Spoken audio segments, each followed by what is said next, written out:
함께 읽으실 하나님의 말씀은 사무엘상 1장 10절에서 18절입니다. 전도서 7장 3절을 보면 슬픔이 웃음보다 나음은 얼굴에 근심하는 것이 마음에 유익하기 때문이라고 기록되어 있습니다. 잘 이해가 가지 않는 말씀 중에 하나입니다. 이 세상 어느 누구도 웃음보다 슬픔을 더 좋아하는 사람은 없기 때문입니다. 우리 옛 고사에는 웃음과 관련된 말들이 많이 있습니다. 일소일소, 일로일로라고 하여 한 번 웃으면 한 번 젊어지고 한 번 화를 내면 한 번 늙게 된다는 말이 있습니다. 또 소문 만복내라는 말도 있죠. 웃는 몸으로 복이 들어온다는 이 말은 웃음이 곧 복으로 이어지는 것을 강조하기도 합니다. 그렇다면 우리는 슬픔이 웃음보다 더 낫다는 이 전도서 말씀을 어떻게 이해할 수 있을까요? 사실 슬픈 감정은 인간에게 항상 부정적인 영향만을 주는 것은 아닙니다. 여러 건강 관련 연구에 의하면 슬픈 감정은 인간의 삶에 긍정적인 영향을 주기도 합니다. 예를 들어 사람은 슬픔을 통해 자신의 인생을 돌아보게 되고 또 정서적으로 더 성숙하게 되는 계기가 된다고 합니다. 또한 슬픈 감정의 표현, 예를 들어 눈물을 흘리는 것은 스트레스와 통증 그리고 화를 배출하는 인간의 자연스러운 반응으로 인간 내면 갈등을 해소하는 중요한 방법 중에 하나라고 얘기됩니다. 이것 외에도 사람은 슬픔을 통해 타인과의 교감이 더 깊어질 수 있다고 합니다. 이런 점들을 생각하면 전도서의 말씀이 이해가 가기도 합니다. 그러나 아무리 우리가 슬픔의 긍정적인 효과를 찾는다고 하더라도 여전히 웃음과 슬픔 중에 무엇을 택할 것이냐고 질문을 받았을 때 슬픔을 택하는 사람은 없을 것입니다. 문제는 누구나 슬픔을 원하지 않는 것처럼 누구나 슬픔으로부터 자유로울 수 없다는 점입니다. 그 원인이 무엇이 되었든 간에 우리는 인생 가운데 하루에도 몇 번이고 슬픔의 감정을 경험하게 되어 있습니다. 그렇다면 우리는 이 슬픔에 대해서 어떻게 대처해야 될까요? 오늘 우리가 읽은 본문에 등장하는 한 여인의 슬픔을 통해 슬픔에 대처하는 우리 그리스도인들의 마음가짐에 대해서 함께 살펴보고자 합니다. 사무엘상 1장과 2장에는 한나라는 여인의 이야기가 기록되어 있습니다. 이스라엘 문화에서 한 사람의 이름은 그 사람의 인생 전체를 나타내는 매우 중요한 의미를 가지고 있는데 한나라는 이름은 은혜를 뜻합니다. 은혜라는 아름다운 이름을 가지고 있었던 한나. 그러나 오늘 본문에 등장하는 한나의 삶은 은혜와는 거리가 좀 있어 보입니다.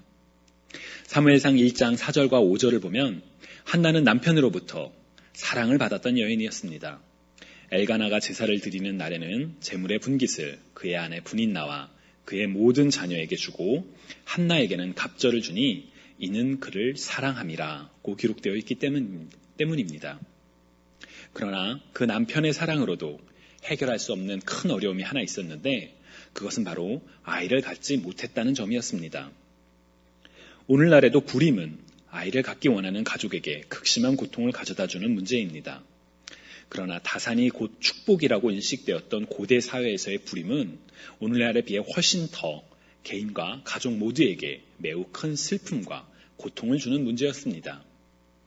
야곱의 아내였던 라헬의 경우 아이를 갖지 못하는 것에 괴로워하여 자신이 아이를 낳지 못하면 죽겠다고까지 말할 정도였습니다. 한나 역시 사무엘상 1장 7절과 10절을 보면 극심한 슬픔과 고통에 처했던 것으로 보입니다. 한나가 얼마나 오랫동안 이 불임으로 인한 고통 가운데 있었는지 성경에는 기록되어 있지 않습니다. 그러나 한나의 남편이었던 엘가나에게 다른 아내 분인나가 있었고 그녀를 통해 엘가나는 아들들과 딸들이 있었다는 것으로 보아 아마도 꽤 오랫동안 불임으로 인해 고통받았을 것으로 여겨집니다. 그 오랜 시간 동안 한나는 무엇을 했을까요? 아마도 아이를 갖기 위해서 할 수 있는 것들은 다 시도해보지 않았을까 싶습니다. 고통이 클수록 그 고통을 해결하고자 하는 간절함이 한나에게 있었을 것이기 때문입니다. 그리고 그 원인을 알지 못하기에 그 고통과 또 아이에 대한 간절함은 더 커져가기만 했었을 것입니다. 한나의 불임과 관련하여 사무엘상 1장 5절과 6절에는 반복해서 여호와께서 한나에게 임신하지 못하게 하셨다라고 기록되어 있습니다. 이 구절은 겉보기에는 하나님께서 의도적으로 한나의 임신을 막으신 것처럼 해석될 수도 있습니다. 그렇게 볼 수도 있지요. 그러나 이러한 해석은 자칫하면 하나님께서 계획적으로 한나의 임신을 막으셨고 그로 인해 한나를 고통 중에 처하게 했다. 그래서 우리 하나님은 고통을 주시는 분이라고 하나님에 대한 오해를 가져올 수도 있습니다. 여러분, 사랑하는 자식에게 일부러 고통을 주는 부모는 없습니다. 자식이 잘못된 길을 갈 때 그것을 바로잡기 위해 훈육하기 위해 때로는 강하고 때로는 무섭게 벌을 주기도 합니다. 매를 아끼면 자식을 망친다는 속담이 있지요. 그것처럼 자녀를 일부러 고통에 처하기 위한 것이 아니라 자녀가 더 잘못 나가는 것을 막기 위한 어쩔 수 없는 최후의 수단으로 부모는 자식을 혼내기도 합니다. 하나님과의 약속을 깨트리고 각기 제 갈 길로 갔던 우리 인간이었지만 그럼에도 우리를 사랑하사 독생자 예수 그리스도를 보내신 사랑의 하나님께서 아무런 이유 없이 우리에게 고통을 주실 리가 없습니다. 그런 점에서 5절과 6절에 하나님께서 한나에게 임신하지 못하게 하셨다라는 표현은 모든 생명이 하나님의 주권 아래에 놓여 있다는 의미로 해석할 필요가 있습니다. 한나를 고통에 처하게끔 하기 위해 임신을 막으신 하나님이 아니라 정확한 원인은 성경에 나와 있지 않지만 임신이 되지 않는 것, 비록 그것이 고통이라 할지라도 그 모든 것이 하나님의 손에 달려 있다는 하나님의 주권을 인정하는 표현인 것입니다. 본문 10절과 11절을 보면 한나가 마음이 괴로워서 여호와께 기도하고 통곡하며 서원하여 이르되 만군의 여호와여 만일 주께서 여종의 고통을 돌보시고 나를 기억하사 주의 여종을 잊지 아니하시고 주의 여종에게 아들을 주시면 내가 그의 평생에 그를 여호와께 드리고 삭도를 그의 머리에 대지 아니하겠나이다 라며 한나가 아주 오랫동안 하나님 앞에 간절히 기도했다고 기록되어 있습니다. 그리고 사무엘상 1장 19절과 20절에는 하나님께서 이 한나의 기도를 들으시고 한나를 생각하사 마침내 한나가 임신을 하게 되었다고 기록되어 있습니다. 한나의 이름처럼 은혜를 입게 된 것이죠. 제가 이 부분을 읽으며 궁금했던 점 중에 하나는 과연 한나가 이 기도를 하나님 앞에 처음 했던 것일까? 아니면 그녀가 고통 가운데 있는 동안에 계속 해왔던 것인데 이 성경에 단 한 번 기록된 것일까 하는 점이었습니다. 만약 이 기도가 한나가 처음으로 하나님께 한 기도였다면 우리는 왜 한나가 더 일찍 하나님께 기도하지 않았을까에 대해서 생각해 봐야 합니다. 그리스도인들 중에 어떤 사람들은 자신이 할 수 있는 일을 다 해보고 그래도 안 되면 최후의 수단으로 하나님을 찾아가야 한다고 생각하는 사람들이 있습니다. 마치 자녀에게 독립심을 키우기 위해 일단 내 손으로 해보고 그래도 안 되면 부모에게 도움을 요청하라고 말하는 것처럼 일단 우리가 할 수 있는 모든 것을 다 해보고 그래도 안 되면 하나님께 그때에서야 구하여야 된다라고 생각하는 것이지요. 그러나 이것은 그리스도인으로서 취해야 할 삶의 자세는 아닙니다. 삶의 어떠한 문제에 직면하게 되었을 때 그것이 우리에게 슬픔과 고통을 주든 아니면 그냥 좀 사소한 문제이든 간에 그리스도인들이 행해야 하는 첫 번째 태도는 지금 내가 할 수 있는 것이 무엇인가를 확인하고 그것을 하는 것이 아니라 일단 먼저 하나님을 인정하는 것입니다. 이것이 내가 할 수 있는 일이건 할 수 없는 일이건을 떠나 일단 하나님께 먼저 나와 아뢰므로써 우리 인생 가운데 하나님의 주권을 인정해야 합니다. 먼저 하나님께 기도하고 난 뒤에 그제서야 이제 자신이 할 수 있는 일들을 찾아 다 해야 하는 것입니다. 내가 할 수 있는 것은 내가 하고 내가 할 수 없는 것만 하나님께 가져온다면 그것은 자기 자신이 인생을 주관하는 주인이 되겠다고 하는 것과 다를 바 없는 행동입니다. 여러분, 우리 앞에 닥친 일이 크건 작건 그것이 내 손으로 해결할 수 있는 것처럼 보이건 보이지 않건 간에 일단 하나님 앞에 먼저 나와 기도하는 저와 여러분이 되시기 바랍니다. 너는 마음을 다하여 여호와를 신뢰하고 내 명철을 의지하지 말라. 너는 범사에 그를 인정하라. 그리하면 내 길을 지도하시리라는 잠언의 말씀을 기억하고 행하는 저와 여러분이 되시기를 주님의 이름으로 간절히 축원합니다. 한편 만약 한나가 고통 가운데 계속 기도해 왔다면 왜 하나님께서는 이전까지는 한나의 기도에 침묵하시다가 이번 기도에 응답하셨을까라는 질문을 우리는 해볼 수가 있습니다. 10절을 보면 한나가 서원하여 기도했다고 나와 있기 때문에 우리가 이 부분을 잘못 오해하면 우리가 서원을 해야지만 하나님께서 기도를 들어주신다고 오해할 수도 있습니다. 서원 기도는 우리가 하나님께 무언가를 간절히 바라며 어떤 것을 하겠다고 혹은 하지 않겠다고 서약하며 드리는 기도입니다. 성경에는 이런 서원 기도를 하는 인물들이 몇 차례 등장하는데 오늘 본문에 한나의 서원 기도도 자주 인용되는 부분 중에 하나입니다. 우리는 한나처럼 하나님께 서원 기도를 드릴 수가 있습니다. 그러나 한 가지 기억해야 할 것은, 주의해야 할 것은 하나님께서 우리의 서원 기도만을 들어주시는 분은 아니라는 점입니다. 여러분, 예수님께서는 우리가 예수 그리스도의 이름으로 구하는 것은 무엇이든지 행하시겠다고, 그래서 우리의 기쁨이 충만할 것이라고 요한복음에서 말씀해 주셨습니다. 때로는 우리가 우리의 정욕을 위해 잘못 구하여 받지 못하는 것이 문제이지 하나님께서 우리의 모든 기도에 귀 기울이신다는 사실은 변함이 없습니다. 서원 기도만 오직 들어주시는 하나님이 아니라는 것이죠. 다만 서원 기도는 보통 기도를 드리는 자의 간절함으로 인해 무언가 자신이 할 수 있는 것을 하겠다고 약속하는 자기 굴레의 것이지 성경 어디에서도 서원 기도만을 들어주시니까 서원 기도를 해야 한다라고 말하고 있지는 않습니다. 오히려 레위기 27장을 보면 서원 기도에 대한 엄격한 책임을 강조하기 때문에 서원 기도를 하고 이 서원을 지키지 아니하면 이런 책임이 따른다라고 강조해 놓고 있기 때문에 우리는 서원 기도는 그만큼 더 하나님께 조심히 드려야 하는 기도입니다. 저는 하나님께서 한나의 기도에 응답하신 것은 한나가 서원하며 기도했기 때문이 아니라 그 기도의 내용 때문이 아니었을까라고 조심스럽게 한번 생각해 봤습니다. 한나가 기도한 내용을 다시 한번 잘 살펴봅시다. 만군의 여호와여, 만일 주의 여종의 고통을 돌보시고 나를 기억하사 주의 여종을 잊지 아니하시고 주의 여종에게 아들을 주시면 내가 그의 평생에 그를 여호와께 드리고 삭도를 그의 머리에 대지 아니하겠나이다 라고 기도를 하고 있습니다. 어떤 사람들은 아니 아직 태어나지도 않은 아이의 인생에 대해 왜 부모가 이렇게 마음대로 결정을 하는 것이냐고 한나의 태도를 비판할지도 모르겠습니다. 하지만 이 한나의 기도는 한나가 자식의 인생을 자기 스스로 결정하기 위한 기도가 아니라 한나의 마음 가운데 간절한 소망 그 자체를 하나님 앞에 내려놓는 기도였다고 저는 생각합니다.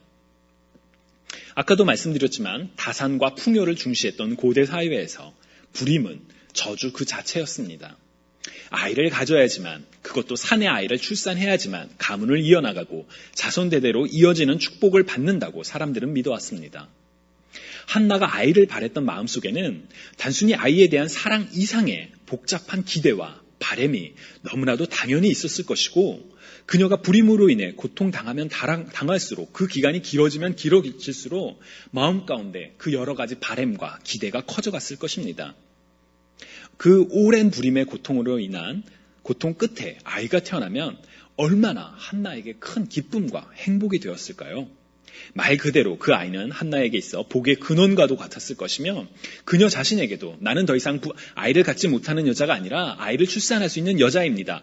나는 자기 자신의 큰 자부심을 갖게 되었을 것입니다. 하지만 한나가 하나님께 드렸던 서원 기도의 내용을 보면 자신이 누릴 수 있는 그러한 모든 복이 포기되어 있습니다. 그토록 간절히 바랬던 아이였지만 그 아이가 태어나면 그의 평생에 하나님께 드리겠다고 하나님의 구별된 사람이 되게 하겠다고 기도를 드립니다.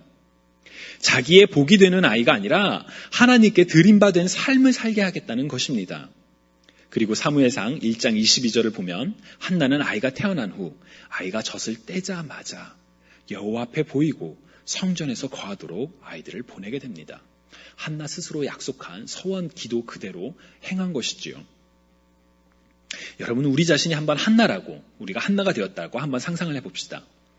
그토록 간절히 고통 가운데 기다리던 아이가 태어나면 그 아이를 자주 볼 수 없는 곳에 보낼 수 있겠습니까? 아니면 1분 1초라도 더 곁에서 보고 또 보며 사랑으로 키우고 싶겠습니까? 당연히 후자인 것이 부모의 마음이겠죠. 그리고 우리 속담에 물에 빠진 사람을 구해놓고 나면 보따리를 내놓으라고 얘기가 있죠. 사람이 어떤 하나가 이루어지면 마음이 바뀌는 경우가 너무나도 비일비재함을 보여줍니다. 한나도 그토록 간절히 서원 기도를 했지만 만약 자식을 낳게 되었을 때 그 마음 가운데는 욕심이 생겼을지도 모릅니다. 하지만 한나는 과감히, 기도한 대로, 약속대로 하나님께 그 아이를 데리고 가지요. 한나는 이 하나님께 드렸던 약속 그대로 아이를 하나님께 드림으로써 자신의 고통과 바램을 넘어 하나님께 모든 것을 드리는 완전한 헌신을 결정했고 그것을 실천했던 것입니다. 그런 점에서 한나의 서원 기도는 자기 자식의 일생을 부모 마음대로 결정하는 기도가 아니라 주신 이가 여호와이시니 여호와 하나님의 뜻대로 살기를 바란다라는 철저한 자기 포기의 기도였던 것입니다. 저는 아마도 한나가 오랜 불임의 고통 중에 하나님께 계속 기도해 오지 않았었을까 싶습니다. 처음에는 나도 엘가나의 다른 아내 분인나처럼 아이를 갖게 해주세요 라는 단순한 아이에 대한 바람이 있었겠지요.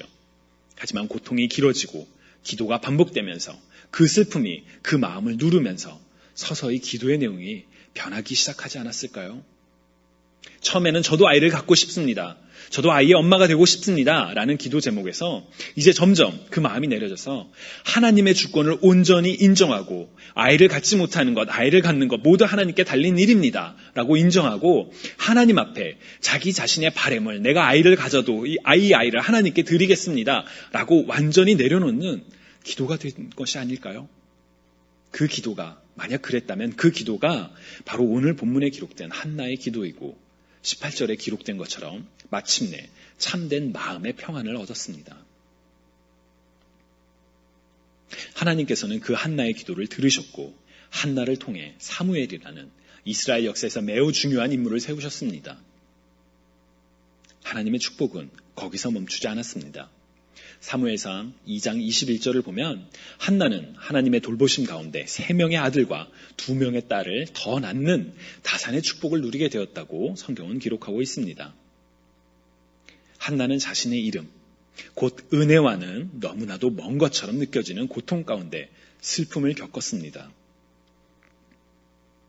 하지만 그녀가 그 고통의 시간 속에서 하나님의 주권을 인정하고 철저한 자기 포기를 했을 때 말 그대로 은혜라는 단어 외에는 설명할 수 없는 놀라운 축복을 경험하게 된 것입니다. 여러분, 우리는 살다 보면 한나처럼, 아니 어쩌면 한나가 겪은 것과는 비교할 수 없는 그런 다양한 슬픔과 고통을 경험해야만 하는 때가 있습니다. 우리 중 어느 누구도 그런 슬픔과 고통을 바라는 이는 없지만 인간이라면 피해갈 수 없는 희노애락 중에 하나인 그 슬픔을 우리는 직면해야만 합니다. 그리고 우리가 그 슬픔에 직면하게 되었을 때 우리에게는 선택이 있죠. 그 슬픔의 덫에 빠져서 신음만 하고 있을 수도 있고 너무 괴로워서 아무것도 하지 못하고 포기할 수도 있고 아니면 그 슬픔을 통해 더 하나님께 가까이 나아가게 되는 축복을 경험할 수도 있습니다. 여러분, 슬픔이 닥쳐왔을 때 무엇을 하시겠습니까? 울어야 할 때는 울 수도 있습니다. 아니, 울어야만 합니다. 하지만 그 울음에서 멈추시겠습니까? 아니면 그 울음을 넘어서 하나님께 나아가시겠습니까? 먼저 우리는 하나님에 대해 오해를 해서는 안 됩니다. 하나님께서 우리에게 삶을 주신 이유는 우리를 고통 중에 처해 괴롭게 하기 위함이 결단코 아닙니다. 어떤 사람은 인생은 날 때부터 죽을 때까지 고통 가운데로 가득 차 있다라고 또 그런 교리를 믿는 종교도 있죠. 하지만 우리는 인생이 고통에서 시작해서 고통으로 끝난다고 믿지 않습니다. 하나님이 세상을 이처럼 사랑하사 우리에게 독생자 예수 그리스도를 주셨고 그 예수 그리스도를 통해 확증된 사랑 속에서 우리는 우리의 고통을 즐거워하는 하나님을 결단코 발견할 수가 없습니다. 우리를 향한 하나님의 생각은 저주와 멸망이 아니라 축복과 사랑입니다. 다음으로 슬픔과 고통스러운 일을 당하실 때 우리는 하나님께 나아가야만 합니다. 그 슬픔의 원인을 해결할 수 있는 수단이 내게 있는지 없는지를 생각하기 전에, 판단하기 전에 먼저 우리 삶에 다가온 어려운 문제를 하나님께 내려놓고 하나님께서 우리 인생의 주관자이심을 고백해야 합니다. 그 고백의 신앙이 우리에게 필요합니다. 그리고 마지막으로 사랑의 하나님을 온전히 신뢰하며 하나님의 주권을 인정하는 기도를 드리시기 바랍니다. 슬픔과 고통이 어서 지나가기를, 어서 해결되는 것만을 위해 기도하시지 마시고 하나님의 선하신 뜻이 이루어지기를, 우리의 인생 가운데 오직 하나님만이 영광 받으시기를 기도하시기 바랍니다. 한나가 그랬던 것처럼 말이지요. 온전히 하나님의 주권을 인정하는 가운데 우리는 하나님과 더 가까워질 수 있습니다.